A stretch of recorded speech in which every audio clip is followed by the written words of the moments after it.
여러분 오늘 설교 제목은 지혜자를 찾습니다. 지혜자를 찾습니다. 그 손주를 보기 위해서 할머니가 여수에서 그렇게 손 올라갔답니다. 보고 나서 그 손주 며느리가 이제 그 할머니를 비행기 태워드린다고 이 공항 가서 비행기표를 구입해가지고 이제 태워서 보내드렸습니다. 이 할머니가 처음 타보는 비행기니까 그 좁은 그 이코노믹석에 앉아있다가 화장실을 갔다 온 다음에 가만히 저 앞쪽을 보니까 그 비즈니스석이 굉장히 넓어요. 그리고 비즈니스석은 이코노믹석보다도 몇 배나 더 값도 많이 줘야 되잖아요. 그래서 뭘 타고 나고 뛰어들어와서 이제 앉았어요. 탁 앉아서 가는데 승무원이 와가지고 스튜디스가 와가지고 할머니 자리로 돌아가세요. 그랬더니 이 할머니가 뭔 소리요? 내가 돈 내고 탔는데 이 넓은 자리에 앉아서 가는 건 당연하다. 그냥 나무라는 겁니다. 그래서 도무지 뭐 이 할머니 고집을 꺾을 수가 없어요. 일어날 생각은 안 하니까. 그때 노 신사가 그 옆에 앉아 계시던 노 신사가 할머니 귀에다가 뭐라고 소고 그랬어요. 그랬더니 할머니가 아주 당황하듯이 펄떡 일어나더니 그 이코노믹서 그 좁은 자리로 돌아갔어요. 그 스테인리스가 가만히 보니까 이 노신사가 무슨 말 했길래 저러나 하고 물었답니다. 할아버지 뭐라고 말씀하셨길래 우리는 도저히 안 됐는데 할머니가 그 한마디만에 돌아가냐고 그랬더니 그 노신사가 하는 말이 할머니 이 자리에 앉아 계시면 여기 제주도 가는 자리라고 제주도 행자리고 할머니가 앉는 곳 할머니가 하는 자리 그 자리에 앉으셔야 여수 간다. 그래서 그 말 듣자마자 막 달려갔다. 여러분 이 순전한 할머니가 참 순전한 할머니죠. 이런 순전한 할머니들은 속기가 쉬워요. 그래도 한 가지 생각을 해보는 건데 뭘 생각해 보느냐면 결국 그 길밖에 없었을까요? 노신사의 그 지혜가 정말 탁월한 지혜였을까요? 만약에 스튜디스 가운데 하나님의 사랑을 알고 하나님의 의미를 아는 자가 있었다고 하면 그 할머니가 또 언제 또 비행기를 타고 있어요? 할머니 그냥 편하게 자리도 비워서 가는 거니까 편하게 앉으셔서 즐기시면서 해피하게 그렇게 가시라. 그렇게 배려하지 않았겠습니까? 그리고 세상의 지혜는요 한계가 있어요. 그 정도밖에 못 봐요. 이에는 이, 눈에는 눈. 그저 내게 오는 대로 되돌려주고 그 정도밖에 못 봐요. 하나님의 이 지혜는 뛰어넘어. 저가 나에게 해롭게 하지만 나는 사랑으로 갚아주고 그 하나님의 지혜, 이 지혜가 오늘 우리에게 꼭 필요한 줄로 믿습니다. 자, 여러분 오늘 이 본문 말씀을 우리 고린도 전서 6장을 쭉 지금 이제 공부를 말씀을 해나가고 있는데 자, 그 내용이 그거예요. 이 고린도 교회 안에서 성도 간에 서로 분쟁이 일어났어요. 이 소식을 사도 바울이 들었어요. 왜? 그 교회는 사도 바울이 세운 교회였거든요. 근데 이 분쟁이 일어났을 때 그 분쟁을 가지고 바깥에 세상 바깥으로 나가서 법정에다가 그것을 내놓고 해결해달라고 그런 거예요. 믿지 않는 사람들, 불신자들 앞에서 교회 문제를 판단해달라고 그런 거예요. 바울이 이 얘기를 들었을 때 상당히 마음이 편치 않았어요. 그래서 오늘 이 본문 말씀에도 보면 내가 너희를 부끄럽게 하려고 이 말을 쓴다고 했어요. 부끄럽게 하려고 했어요. 부끄러운 줄 알았어요. 너희 가운데 이렇게 지혜로운 자가 한 사람도 없느냐? 지혜로운 자가 한 사람도 없느냐? 이렇게 말씀을 하고 있어요. 여러분 바울의 이 말을 우리가 가만히 들어볼 때 고린도 교회 성도들 입장에서 들어볼 때 이건 말도 안 되는 얘기예요. 지혜자가 없다는 말이에요. 네? 여러분 고린도 교회 성도들 가운데 그 많은 성도들 가운데 지혜자가 하나도 없다? 이거는 말이 안 되는 거예요. 왜 지혜자가 없겠어요? 지혜자가 너무 많아서 지혜로운 사람이 너무 많아서 이게 다 아니겠어요? 여러분 이 고린도 교회는 시골 교회가 아닙니다. 무역업이 번성하고 경제력이 있고 당시에 그 도시에서 나름대로 저명한 유력한 인사들이 나오는 교회였어요. 여러분, 거기에 법관도 있지 않았겠습니까? 또 시장도 있을 수 있어요. 또 기업하는 사람들도 있을 수 있어요. 네? 당시에 철학을 가르치는 아주 유명한 학자들도 분명히 나왔을 거예요. 우리가 보통 이 서울 도시를 가만히 보면 그 목사님이 아주 지성적이고 그 다음에 사람들에게 아주 메시지를 잘 전하는 그런 교회라고 하면 사람들이 그냥 막 모여요. 그 성도들이 자부심이 있어요. 우리 교회는 지성적인 교회. 우리 교회는 아주 뭐랄까요, 학식이 많은 사람들이 모이는 교회야. 그런 교회를 들어가면 그냥 학식이 약한 사람들은 못 보겠어요. 강남의 어느 교회, 거기도 부유한 사람들이 모이는 교회예요. 평범한 서민들은 거기 들어가지 못해요.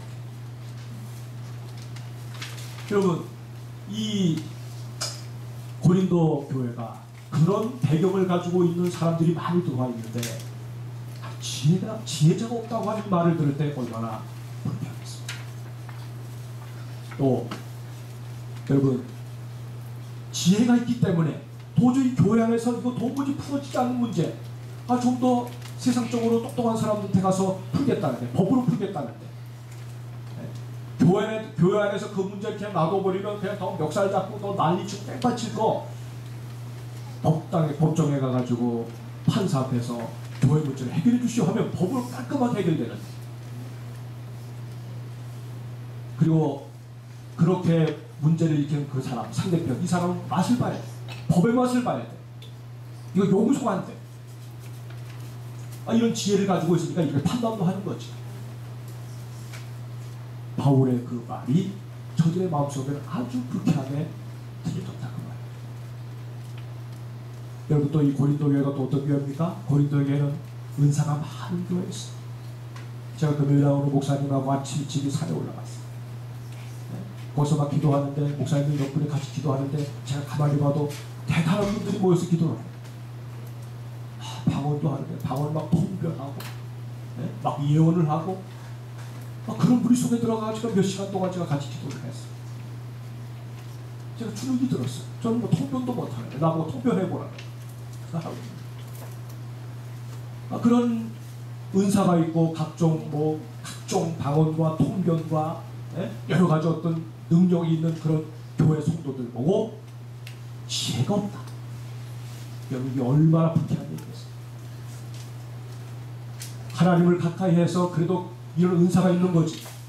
여러분, 은사가 아무렇게나 주어집니까? 가만히가 놀고 있는데 주어집니까? 전심으로 그것을 구하니까 주어지는 건데, 그런 은사가 있다고 하는 것은 더불어서 지혜가 있다는 증거 아니겠습니까? 그런데 지혜가 없다고 얘기하는 바울의 말을 들을 때 아주 불편한 거예요. 우리를 격려하고 우리를 약간 힘을 돋아주지를 못할 망정, 그런 식으로 우리를 깎아내리고 우리를 판단하는 바울에 대해서 여러분 좋지 생각을 가졌을 것이 틀림이 없는 거죠. 여러분, 정말 하나님의 지혜를 알지 못하면요, 사람들은 다 착각하는 살게 되었어. 난 지혜로운 사람. 내가 하나님의 교회를 출입한 지가 몇 년입니다. 나 정도의 지혜를 가지고 살아보라고 그래. 사람들 그렇게 착각하며 살아가요. 우리 하나님께서는 하나님의 사람 바울을 통해서 이 고린도 교회를 정확하게 진단하셨어요. 바울의 입을 통해서 나오는 그 말씀은 하나님의 말씀입니다. 너희 가운데 지혜자가 하나도 없다고 하는 말은 과장이 아니었어요. 여러분, 우리 하나님은 나름대로 스펙이 있고 지식이 많고 나름대로 어떤 은사가 있고 능력이 탁월하다고 해서 그것을 지혜롭다고 여기지는 않으신다는 거예요. 여러분, 정말 지혜가 있다고 하면 그 교회가 일어나고 있는 그 분쟁들, 다툼들이 불이 꺼지듯이 일거에 종식이 돼요. 그 지혜가 있다는 그 증거. 저들이 지혜를 가지고 있지 않다고 하는 증거가 뭐냐? 그 분쟁이 계속해서 타오를 겁니다. 계속 불길 번지듯이 타오를 겁니다. 처음에는 두 사람이 다퉜어요.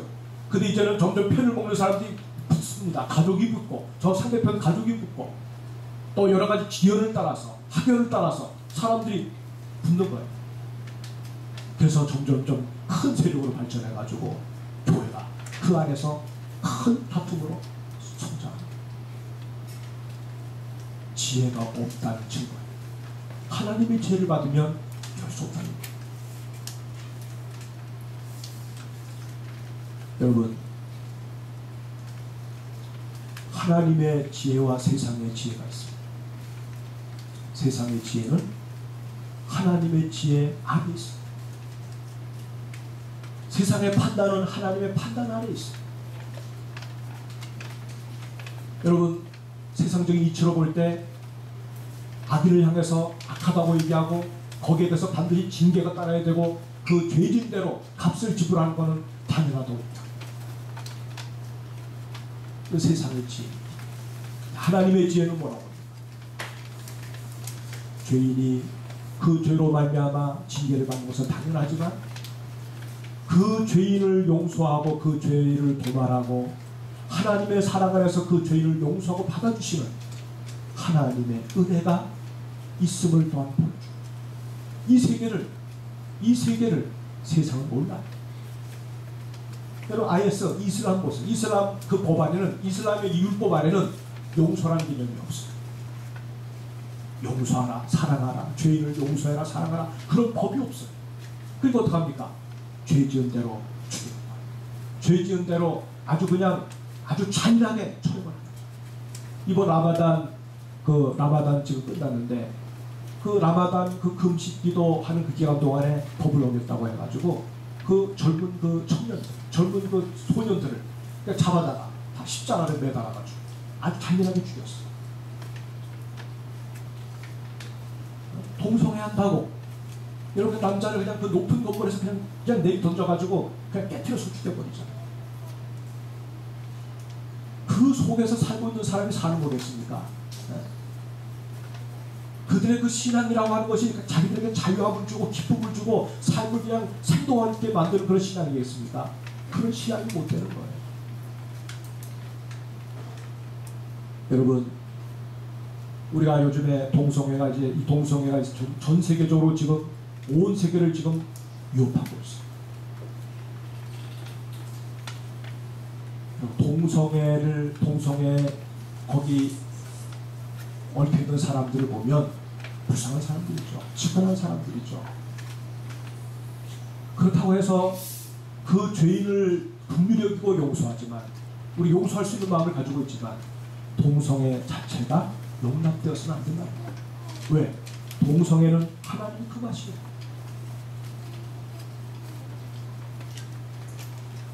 여러분, 그 동성애를 갖다가 조장하고 그 동성애를 반드시 법으로 관철해가지고 그것을 전 세계적인 어떤 확산시키려고 하는 사람들의 의도는 뭐겠어요?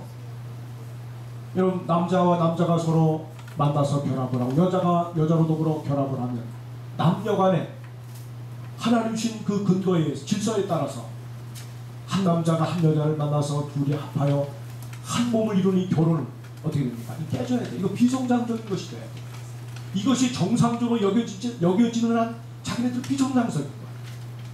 자기네들의 그 비정상을 정상으로 만들기 위해서는 어떻게 됩니까?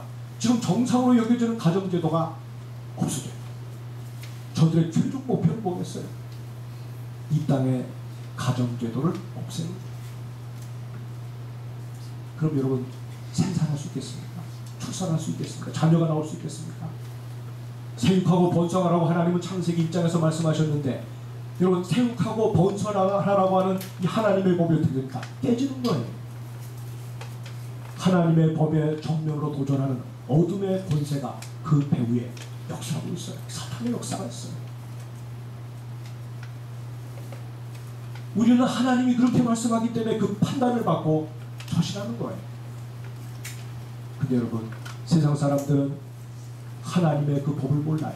하나님의 그 판단을 몰라요. 하나님의 지혜를 몰라요. 자기네들이 볼 때는 이것이 옳다고 생각하는 거예요. 근데 여러분, 그 길을 가면 반드시 망하게 되어 있어요. 여러분, 오늘 우리가 이 땅을 가만히 바라보면 여러분, 정말 심각한 심적인 어떤 압박감을.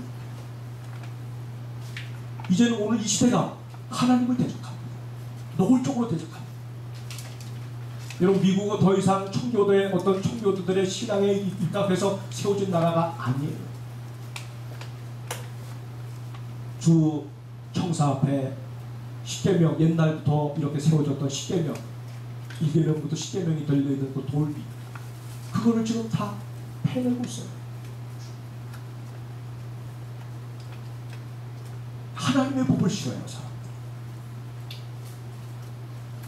그리고 오바마 대통령이라고 하는 사람이 동성애를 갖다 강력하게 전 세계에 확산시키려고 애를 쓰고 있어요. 우간다 그 대통령이, 케냐 대통령이 크리스찬이거든요. 케냐는 아주 기독교 복음으로 아주 충만한 그런 나라예요. 오겠다는 겁니다. 10월달에 케냐를 방문하겠다는 거. 이유가 뭐냐니까 케냐 정부에서 동성애는 법으로 금지했어요.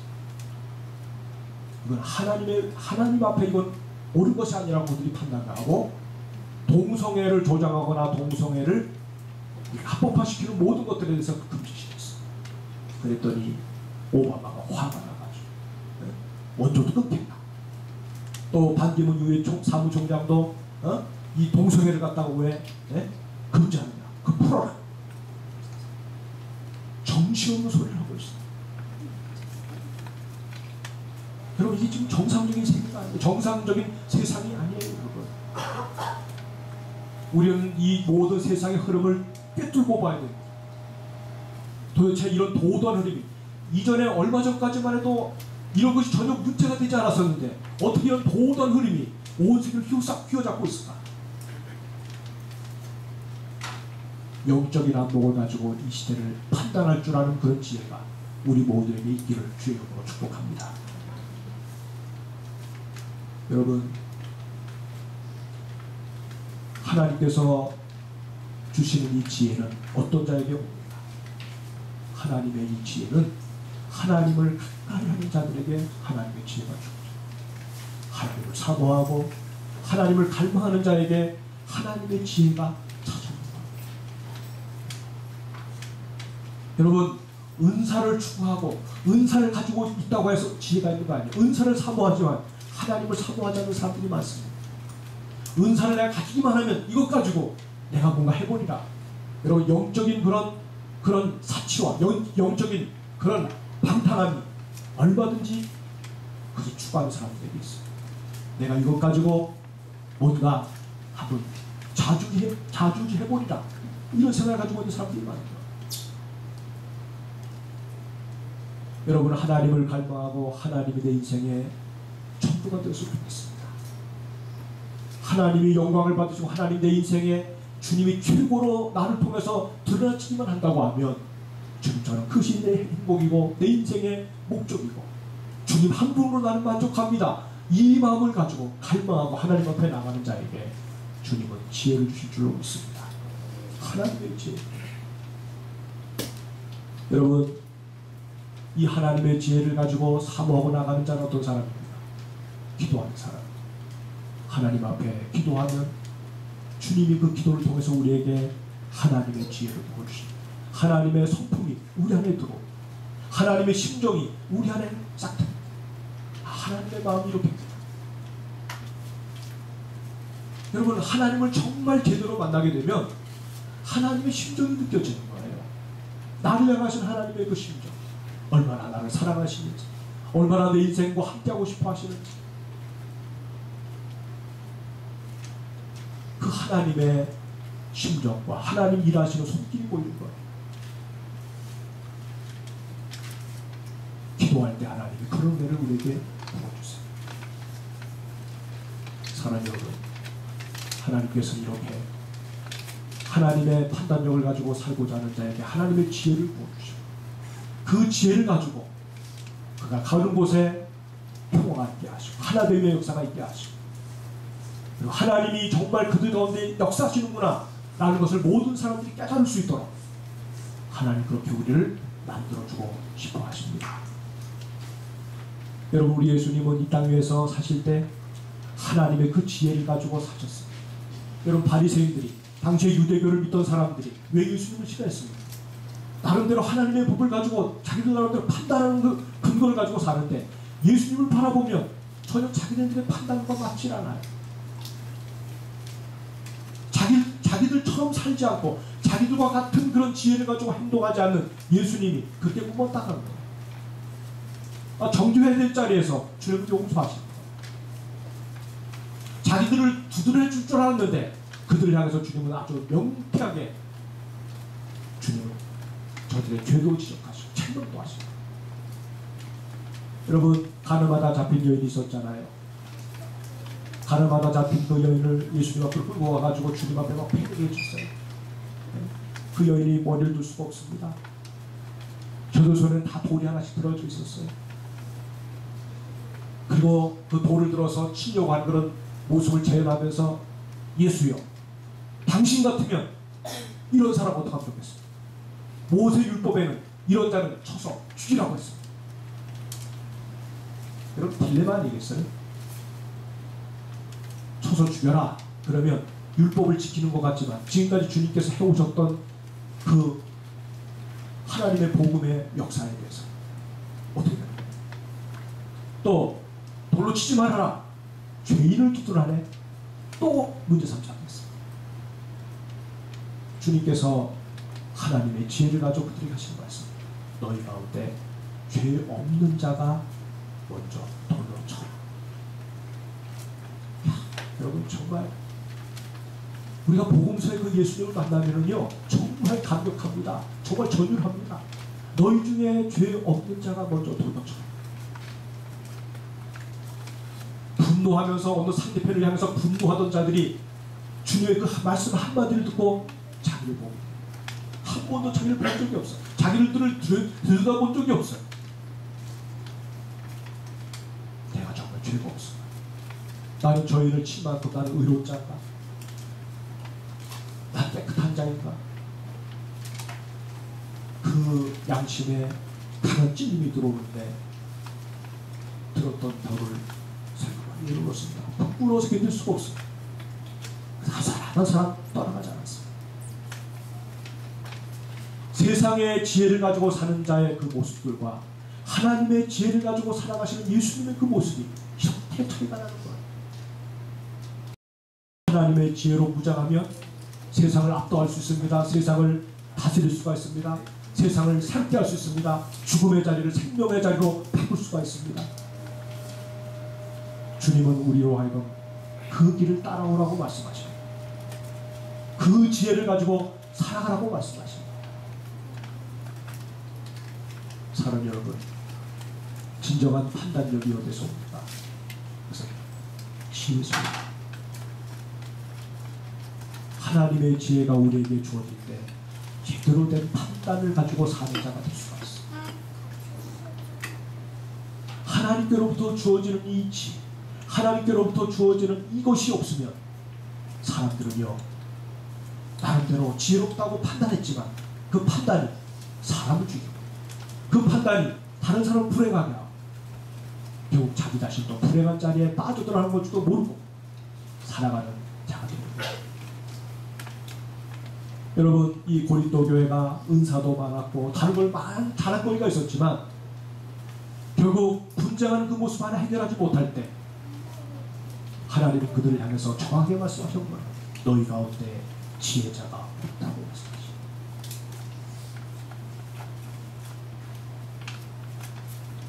은사를 추구하고 사모하고 그 은사를 가지고 통변도 해보고 은사 가지고 다른 사람의 죄도 한번 속마음도 들여다보고 그 은사 가지고 뭔가 다른 사람 앞에서 뭔가 여러분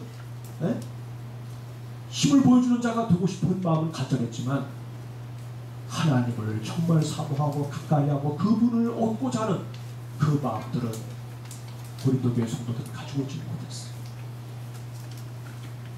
하나님의 지혜가 우리 가운데 들어오면요 사람이 겸손해집니다. 왜? 하나님의 그 성품을 가지게 돼요. 하나님의 지혜가 우리 속에 들어오면 분쟁하는 자리에 그가 서면 그 분쟁하는 자리가 화목하게 됩니다. 여러분, 내가 그 자리에 들어가가지고 다른 사람 말을 옮기고 이 덮어줘야 될 그 말을 터뜨려가지고 또 상처를 내고 그리고 좋았던 관계가 깨어지고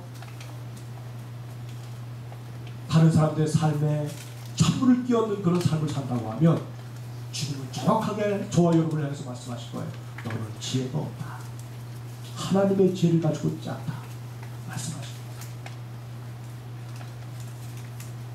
여러분, 하나님의 지혜가 정말 우리 삶 가운데 들어오게 되면 지금까지 우리가 자랑했던 세상의 지혜들, 자랑거리들이 다 무관찰 것으로 보여지게 되어 있어요. 다 내려오게 되어 있어요. 주님밖에 자랑할 것이 없다는 생각을 가지고 살게 되어 있어요. 여러분, 상대편을 갖다가 막 정죄하고 상대편을 원수로 만들고 망가뜨려서 망가뜨릴 만한 가치 있는 것이 세상에 뭐가 있겠어요? 관계만큼 소중한 것이 어디 있겠습니까? 하나님의 지혜가 그 속에 들어오면, 하나님의 은혜가 그 속에 임하게 되면 세상에 소중한 성도와의 그 관계, 나로 인해서 또 새롭게 만들어진 아름다운 관계만큼 소중한 가치가 세상에 없어요. 이웃들이 회복이 되는 겁니다. 그 가는 곳마다 이웃이 새롭게 만들어지는 거예요. 얼마나 좋습니까, 여러분? 그냥 만나기만 하면 더 만나고 싶고, 그 사람에게서 지혜를 듣고 싶고, 그 사람에게서 뭔가 힘을 얻고 싶고, 그런 관계로 만들어지는 그런 교회, 어디 있는 교회 아니겠습니까? 하나님의 지혜가 우리에게 임할수록 여러분 더 주님께 끌리는 거예요. 더 주님을 가까이 하고 싶고, 그래서 그 교회를 통해서 하나님이 보여주는 거예요. 하나님. 여러분, 세상은 하나님을 못 봅니다. 여러분, 세상은 그리스도의 음성을 못 듣습니다. 그런데 성도들 통해서는 들을 수가 있어요. 교회가 뭡니까? 여러분 한 분 한 분이 교회예요. 여러분 믿는 가정을 이루고 있는 여러분의 가정이 교회예요. 직장에서 여러분이 교회예요. 교회를 통해서 사람들이 하나님의 음성을 듣는 거예요. 사랑 여러분, 오늘 우리는 무엇을, 어떤 것을 근거로 가지고, 어떤 판단력을 근거로 해서 세상을 지금 살아가고 계십니까? 어떤 사람은 돈을 판단의 근거를 가지고 살아갑니다. 항상 그 속에는 돈이어야 돼. 돈. 그 돈이 있어야 뭘 하지? 돈이 있어야 어떤 걸 하지? 돈이 좀 여유가 있으면 뭔가 할 것 같고, 돈이 좀 없으면 그냥 사람이 쪼그라들고요. 그저 매사에 돈이 판단의 기준. 어떤 사람 지식일 수 있어요. 나름대로 지식, 나름대로 가지고 있는 스펙, 그것이 그 사람의 판단의 근거가 돼요. 그러니까 늘 인생이 피곤한 거예요. 왜? 내가 저 사람과 비교해보니까 내가 그보다 못하거든. 근데 뭔가 또 하나 만들어요. 만들었는데 야, 이제 됐다 싶은데 또 그보다 더한 사람이 나타나요. 그리고 어떻게 해야 됩니까? 그걸 판단의 기준으로 삼으니까 항상 피곤하고 쫓기고 또 많은 스펙을 만들지만 늘 마음이 공부한 거예요. 공부한 거. 여러분, 우리 하나님은 은혜로우신 하나님이십니다. 하나님이 주시는 그 은혜, 하나님이 우리에게 부어주시는 신령한 지혜는 하나님을 사모하고 주님 앞에 나오는 자에게 거저주시는 하나님의 은혜라는 사실을 잊지 마시기 바랍니다. 기도하는 자에게 주시는 은혜, 하나님을 간절히 구하고 찾고 두드리는 자에게 주시는 은혜. 여러분, 나름대로 여러분이 나름대로 붙잡고 있는 그것 때문에 하나님 앞에 나가는 것이 별로 중요하지 않고 하나님이 그렇게 갈망되지 않는다고 하면 여러분은 지금 불행한 자리에 서 있는 거예요. 그것이 있어도 하나님이 더욱 갈망되고, 그것이 없으니까 더 하나님이 뚜렷하게 보이고, 그리고 하나님의 은혜를 가지고 하나님의 그 주시는 지혜를 가지고 인생을 판단하면서 살고자 하는 마음을 가질 때 하나님 그를 사용하시고 그를 통해 하나님의 역사가 나타날 줄로 믿습니다. 사랑하는 여러분, 오늘 우리 한국교회가, 한국교회를 하나님 바라보시면서 뭐라고 진단하시겠어요? 한국교회가 지혜가 없다. 이같이 이 많은 교회들 가운데 지혜를 가지고 하나님과 함께 동행하는 교회가 없느냐라고 주님 말씀하신다고 저는 생각합니다. 교회들마다 정말 하나님을 사모하고 하나님 앞에서 자기를 돌아보고 그 하나님 앞에서 지혜를 소유하게 되면 여러분, 한국교회 문제는 문제도 아니에요. 다 그날로 다 종식이 돼요. 여러분 우리 마하나임교도 마찬가지예요. 여러분 마하나임교가 완벽합니다. 그렇지 못합니다. 얼마든지 우리 안에도 문제가 있어요. 얼마든지 우리 안에도 연약한 부분이 있어요. 그러나 하나님의 지혜를 가지고 살고자 하는 자들이 하나 둘 생겨서 청년들 가운데, 장년들 가운데, 어린아이들 가운데 하나님의 지혜가 부어진 아이들이 있으면 하나님도 어린아이를 통해서도 역사를 일으키시는 분이라는 사실을 믿으시기 바랍니다. 그 하나님의 지혜를 주기를 찾습니다. 여러분 신명기 4장 말씀해 보니까 모세가 그런 말을 했어요. 우리가 여호와 하나님께 기도로 가까이 갈 때마다 그분은 우리에게 가까이 다가오신다고 했어요.